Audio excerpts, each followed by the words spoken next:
بسم اللہ الرحمن الرحیم۔ پیارے دوستو، فلسطین کی موجودہ صورت حال سے ہر کوئی واقف ہے اور غزہ کی جانب سے اسرائیل پر جو حملہ ہوا اس بارے میں بھی پوری دنیا کو پتہ ہے۔ حماس کی طرف سے کیے جانے والے حملوں کے بعد اسرائیل بوکھلا کر پورے غزہ کو تباہ کرنے کی قسم کھا چکا ہے۔ لیکن دوستو، اب سوال یہ ہے کہ آخر اس جنگ میں یہودیوں کی دھمکی سے مسلمانوں کو ڈرنا چاہیے یا نہیں؟ آج کی اس ویڈیو میں ہم حضور صلی اللہ علیہ وسلم کی حدیث کے مطابق اس سوال کا جواب دینے کی پوری کوشش کریں گے۔ اس کے علاوہ قرآن پاک نے یہودیوں کے بارے میں کیا کہا اور تاریخ میں یہودیوں کے ساتھ کیا ہوتا چلا آیا، اور اب آنے والے وقت میں یہودیوں کا کیا انجام ہوگا، ان سب ٹاپک پر بھی آپ کو حدیث کے مطابق کچھ ایسی باتیں بتائی جائے گی جنہیں سن کر آپ بھی حیران رہ جائیں گے۔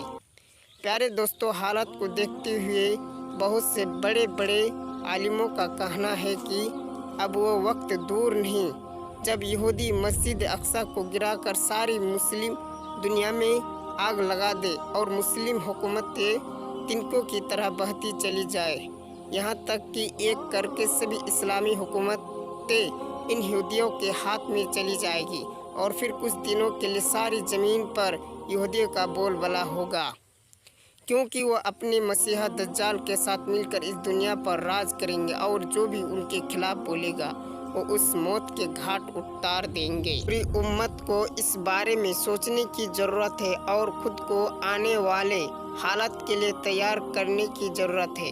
لیکن افسوس کہ آج کا مسلمان غفلت میں پڑا ہے، جبکہ یہ اسرائیل یہودیوں آنے والے حالات کی مکمل تیاری میں لگے ہیں، کیونکہ یہودیوں کی شیطانی کتاب تلمود میں لکھا ہے کہ دجال آ کر یہودیوں کو پوری دنیا میں ایک خاص عزت دلائے گا، اور دنیا کے ہر انسان پر یہودیوں عزت کرنا لازم ہوگا۔ اگر وہ ایسا نہیں کرے گا تو اسے راستے سے ہٹا دیا جائے گا۔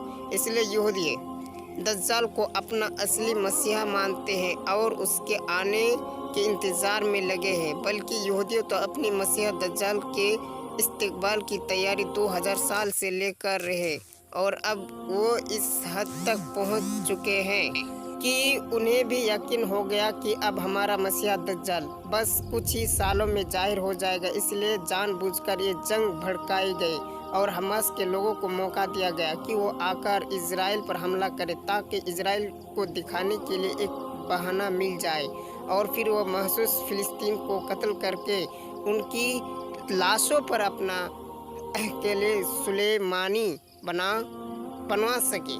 اس لیے آپ نے کل کی خبریں میں ضرور سنا ہوگا کہ اسرائیل نے اپنے 5000 فوجی غزہ میں داخل کر دیے، اور کل پوری رات غزہ کے اندر بندوق کی فائرنگ ہوتی رہی، مطلب ہزاروں فلسطین کو بندوقوں کا نشانہ بنا کر موت کے گھاٹ اتار دیا گیا۔ دنیا کے سارے مسلم دیش صرف بیٹھے تماشا دیکھ رہے ہیں۔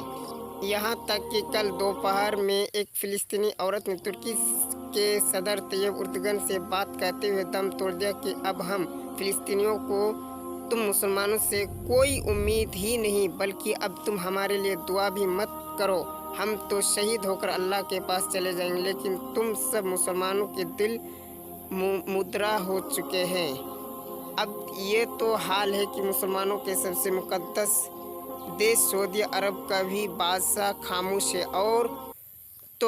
اور اس نے خود امریکہ سے بات کر کے اپنے ملک میں یہ حکم جاری کر دیا کہ کوئی بھی عالم ممبر سے فلسطین کے حق بیان نہیں کر سکتا، جو بھی ایسا کرتا ہے پکڑا گیا اسے سخت سزا دی جائے گی۔ تو دوستو، اب آپ خود ہی ان اسلامی دیشوں کی گھٹیا حرکتیں دیکھ سکتے ہیں کہ ایک طرف وہ خود خاموش ہے اور دوسری طرف اپنی قوم کے لوگوں پر بھی پابندیاں لگا رکھے ہیں کہ ان میں سے کوئی بھی معصوم فلسطینیوں کے حق میں بات تک نہیں کر سکتا۔ آخر یہ کیسے مسلم دیش ہے؟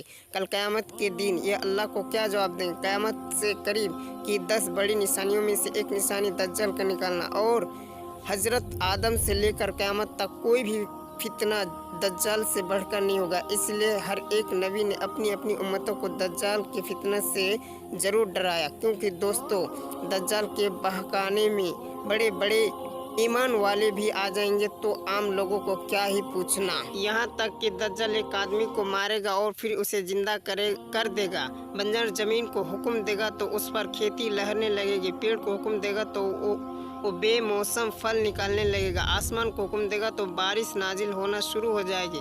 आखिर एक बंदा जब दज्जाल का इनकार करेगा तो दज्जाल उसे कहेगा कि आखिर तुम मुझे खुदा मानने के लिए क्या दलील देखना चाहते हो। तो बंदा कहेगा, अगर तुम मेरे माँ बाप को जिंदा करके दिखा दो जो आज से 20 साल पहले वफात चुके हैं तो मैं तुम्हें खुदा मान लूँगा। इस पर दज्जाल हुक्म देगा तो उसके लश्कर को बहुत से शैतान उस आदमी के माँ बाप की शक्ल में आकर उससे कहने लगेंगे कि बेटा, ये सामने खड़ा हकीकत में तुम्हारा सच्चा खुदा, तुम्हें इससे ही अपना खुदा मान लो। और फिर इस तरह वो दज्जाल को खुदा मानकर गुमराह हो जाएगा। लेकिन दोस्तों, इन सभी शैतानी ताकतों के बावजूद भी एक दिन दज्जाल का खत्म हजरत ईसा के हाथों में होकर रहेगा और फिर उस सारी दुनिया एक बार फिर से इस्लाम का बोलबाला होगा। हर तरफ बरकत ही बरकत नाजिल होंगे। और यहूदियों के बारे में हदीस में आता है कि खुद ईसा ये मुसलमान के साथ मिलकर उनका खात्मा करेंगे तो वो जिस पेड़ या पत्थर के पीछे छुपेंगे तो वो पेड़ भी बतला देंगे कि यह देखो मेरे पीछे यहूदी छुपा है। सिर्फ बरगद का पेड़ ऐसा हुआ कि जो इस बात की खबर नहीं देगा, इसलिए यहूदियों की तरफ से बरगद पेड़ लगाने की एक मुहिम चला जा रही है। और आप देख सकते हैं कि इस वक्त इजराइल में सबसे ज़्यादा बरगद का पेड़ पाया जाता है, क्योंकि कुरान के मुताबिक यहूदियों को भी अच्छी तरह पता है कि इस्लाम एक सच्चा मजहब है और आखिर एक दिन हमारा खात्मा होकर रहेगा। लेकिन दोस्तों, क्या आप जानते हैं कि आखिर यहूदी ऐसा क्यों कर रहे हैं? वो तारीख में मासूम लोगों के निशान बनाकर उन्हें कत्ल करते क्यों आए हैं? तो इसके पीछे उनकी सबसे मुक़द्दस किताब तलमुद है। यहूदियों के मजहब में 2 किताबें पाई जाती हैं। एक तो वो किताब जो हज़रत मूसा पर तौरात की शक्ल में नाजिल की गई और दूसरी किताब तलमुद, जिसके बारे में इनके कुछ लोगों का यहाँ तक मानना है कि हमारी तलमुद किताब तौरात से भी ज़्यादा अफजल है।